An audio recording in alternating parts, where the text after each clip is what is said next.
Apa susahnya sih ingat dua-dua sisi itu?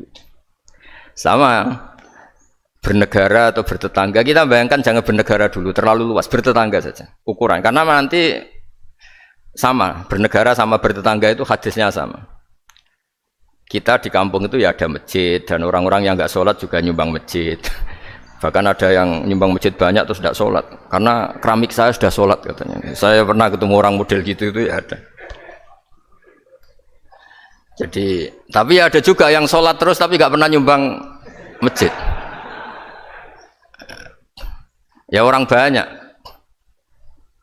Intinya itu Allah itu punya tradisi, punya sunnatullah. Kebaikan ya dihitung, kejelekan juga dihitung. Dulu ketika Rasulullah SAW hidup bersama komunitas yang majmu', itu sebetulnya permintaannya Nabi, jangan halangi kami saat mau beribadah. Dulu sampai perang karena mereka menghalangi. Sebenarnya problem mereka wa yasudduna an sabilillah, menghalangi. Sebenarnya kalau dulu saling toleransi ya gak ada masalah. Artinya ketika Anda ingin sholat di Indonesia gak dihalangi, ingin pengajian gak dihalangi, sebenarnya ini gak ada masalah. Ya, soal ada kebaikan, ada keburukan, ya mulai Nabi Adam sampai sekarang, sampai kiamat. Itu cara pandang. Jadi cara pandang kita terhadap orang lain itu harus hal-hal yang nyata. Kalau kesalahan mereka nyata, kebaikan mereka juga nyata. Kenapa kita hanya ingat sisi yang jelek, tidak ingat sisi yang baik? Saya sering cerita ke santri-santri saya, setiap saya pengajian diundang orang di mana-mana itu saya mesti istighfar.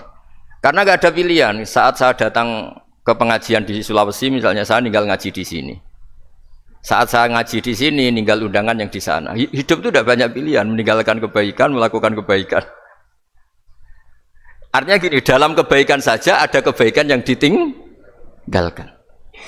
Apalagi dalam kejelekan. Makanya di sini ada pepatah terkenal dalam ilmu tasawuf tuh. Wastighfaruna yahtaju ilal istighfar. Saat Anda baik saja butuh istighfar. Bapak saya kalau guyon gini, Mas Sofyan. Ada imam istiqomah jadi imam masjid sampai tua sampai batuk-batuk. Itu bagus istiqomah. Tapi itu masalah kata Bapak. Akhirnya enggak kaderisasi katanya. Itu istiqomah apa gak mau diganti orang lain ya? Ada kiai dai di mana-mana. Itu mesti orang muji, oh itu dai di mana-mana, laris gak pernah di rumah. Pondoknya pasti bubar itu karena ditinggal. Jadi kebaikan seperti ada orang sering sowan kiai. Wah itu malah lebih masalah lagi kan. Kadang kiainya pas istirahat, yang disalamkan template uang jatah susu anaknya. Hari itu waya tagihan malah lari sowan kiai. Nah, harusnya di rumah ada fardu ain, tagihan listrik entah apa. Jadi makanya di hikam itu terkenal kata-kata manusia itu siapa? Manusia itu mangkanat mahasinuhu masawiyah fakih falatakunu masawihi masawiyah. Manusia itu orang ketika baik saja salah, apalagi pas salah. Coba saya misalnya pidato begini, di atas panggung saya orang alim pidato nasihati orang. Di saat yang sama seperti yang tanya Mas Wildan tadi, ada agak sopannya. Di situ ada mungkin orang yang lebih sepuh timbang saya. Masa lebih muda kok di atas, yang di bawah lebih tua. Ada tidak sopannya? Mau nggak pidato disuruh, mau di atas disuruh, nggak sopan sama yang. Tapi misalnya yang paling sepuh pidato nggak pernah ngaji kok pidato terus gimana?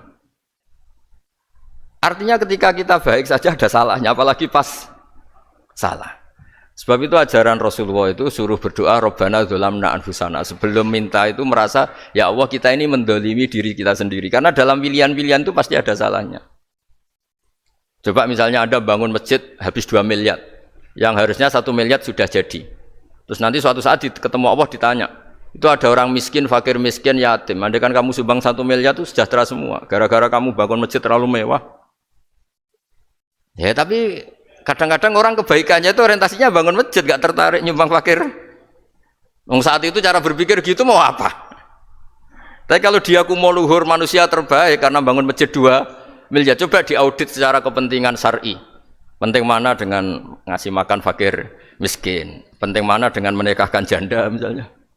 Penting mana dengan pendidikan? Apa artinya masjid mewah orang nggak tahu halal haram, nggak tahu najis, nggak tahu cara sesuci, nggak tahu cara adzan yang benar? Terus penting mana untuk beli kitab sama dipakai masjid? Apa artinya beli kitab apa tapi nggak makan? Penting mana makan sama beli kitab? Ada auditnya.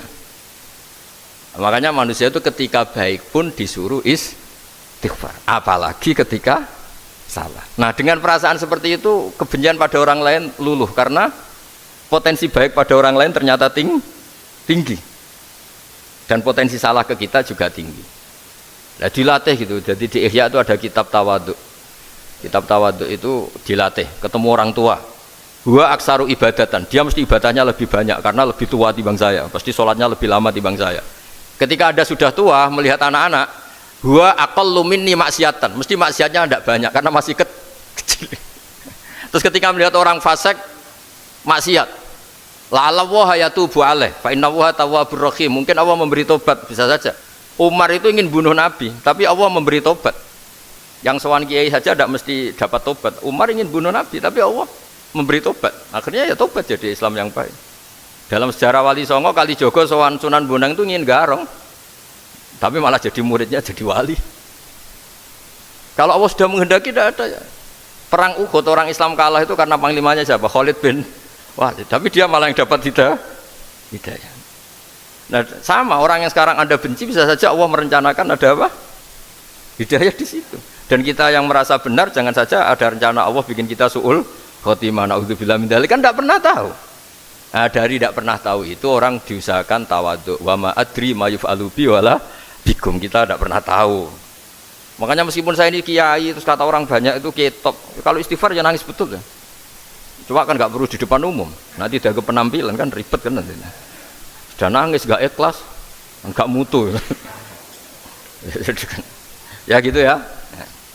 Yang Mas Wildan tadi apa pertanyaannya diulang? Selain masalah akhlak tadi. Tentang bagaimana cara kita bersaudara tanpa memandang kepentingan duniawi. Nah ya makanya tadi saya bilang bernegara itu pakai hadis, misalnya Nabi pernah ngendikan kamu itu punya 3 tetangga, yang satu punya 3 hak, yaitu dia tetangga kamu, dia seagama kamu, dia sesaudara kamu. Jadi ada 3 hubungan, seagama, sesaudara, dan tadi apa? Dia tetangga kamu, dia seagama dengan kamu, dia masih kerabat kamu. Terus ada tetangga yang punya 2 hak, yaitu dia tetanggamu seagama dengan kamu tapi tidak sekeluarga dengan kamu. Terus ada tetangga yang punya 1 hak, dia tidak keluarga kamu, dia tidak seagama dengan kamu tapi tetap punya hak karena itu tetangga kamu. Dan itu kata Nabi semuanya berhak kamu baikin karena ada hakul jar. Makanya dulu doa ada bil kubri itu ceritanya sederhana. Ada seorang perempuan Yahudi ya, sowan Sayyidah Aisyah. Kalau sowan ya dikasih uang sama Sayyidah Aisyah, padahal Yahudi ya. Ketika dikasih uang, terus si Yahudi tadi, semoga engkau diselamatkan dari siksa kubur. Zaman itu Sayyidah Aisyah belum dengar hadis tentang siksa kubur. Setelah Rasulullah datang, saya tadi diminta didoain, ya saya terima karena saya nggak percaya. Terus Nabi ngendikan itu benar adanya siksa kubur. Ketika komunitas Yahudi di Madinah itu puasa Asyura, Nabi coba tanyakan mereka, kenapa puasa Asyura? Padahal orang Yahudi. Oh, terus setelah ditanya, yaumun najjawahu fihi Musa, itu hari di mana Allah menyelamatkan Nabi Musa, kata orang Yahudi. Terus kata Rasulullah, nahnu ahaqqu bi Musa, saya juga berhak menghormati Musa. Kemudian Nabi puasa. Suatu saat lagi ada orang Yahudi datang, ya Rasulullah, ya Muhammad, manggilnya ya Abul Qasim karena orang Yahudi. Ya Abul Qasim, nanti nasib langit bumi ini di mana? Manusia yang sudah mati-mati di mana ketika bumi dihancurkan? Mayat-mayat yang sudah di kuburan di mana? Terus orang Yahudi tadi bilang, inna woha wadu as-samawati ala dzih wal arodina ala dzih. Soalnya Allah itu bisa saja mengelola langit bumi yang sudah hancur gini-gini. Nabi itu tertawa-tawa. Dalam sebuah riwayat disebut hatta badat nawajidu, tertawanya Nabi itu lepas sampai giginya kelihatan. Kata rawinya tasdiqan liqaulil khabri, karena Nabi membenarkan orang Yahudi tadi. Jadi intinya dalam banyak hal itu ya dicari kesamaan. Makanya kalau interaksi dengan kelompok lain, kata Nabi, la tusaddiquhum wa la tukadzibuhum. Kamu jangan mengiyakan, juga jangan menolak. Kamu tolak jangan-jangan pas yang sama dengan ajaran kita. Kamu benarkan jangan-jangan yang tidak sama. Ya sudah, kalau nggak sependapat ya jangan ngambil sikap. Nah, itu juga yang dipraktekkan Rasulullah SAW. Nabi yaqumu lailatan yuraddidu hadil ayat. Nabi pernah sholat 1 rakaat hanya ngulang 1 ayat, itu aja gak selesai, yaitu ngulang-ngulang ayat fa'aqulu kama qalal abdus sholeh in tu'adzibhum fa innahum ibaduk wa in taghfir lahum fa innaka antal azizul hakim. Pun Gusti kula nyerah, semua ini hamba jenengan, monggo jenengan napakno sing duwe jenengan. Intinya itu ini wilayah jenengan, ndak wilayah saya. Nah kadang-kadang kita sebagai manusia itu jumawa seakan-akan itu wilayah kita.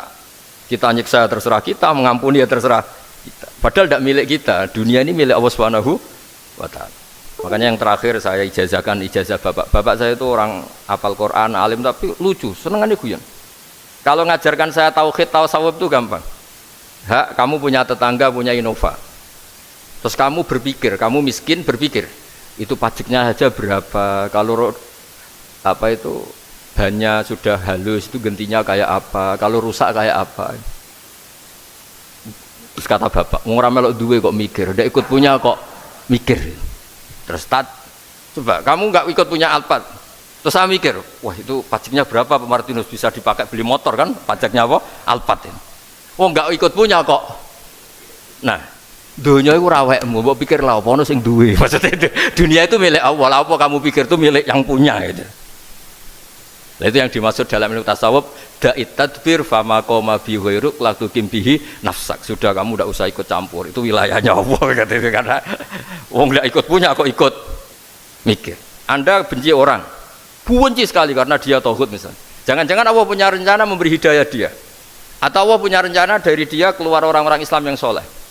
Makanya ketika malakul jibal, ya Rasulullah saya disuruh Allah, terserah engkau, in syi'ta an udbiko alaihim al-akhshaben. Kalau engkau mau orang-orang yang mendustakan kamu saya hancurkan. Apa jawabannya Nabi? La, jangan. Bal arju ayyukhrijawah min aslabihim ma ya'buduwaha wa la yusyriku bihi syai'an, itu di Bukhari. Enggak, bisa saja sekarang dia kafir, anak turunnya jadi Islam. Dan betul. Abu Jahal punya anak Ikrimah, Abu Lahab punya anak Darrah. Walid itu musuh besarnya Nabi, punya anak Khalid. Ya sudahlah, kita selalu berharap bahwa ini wilayahnya Allah. Sudah kita berharap agama ini bagi yang selalu punya harapan.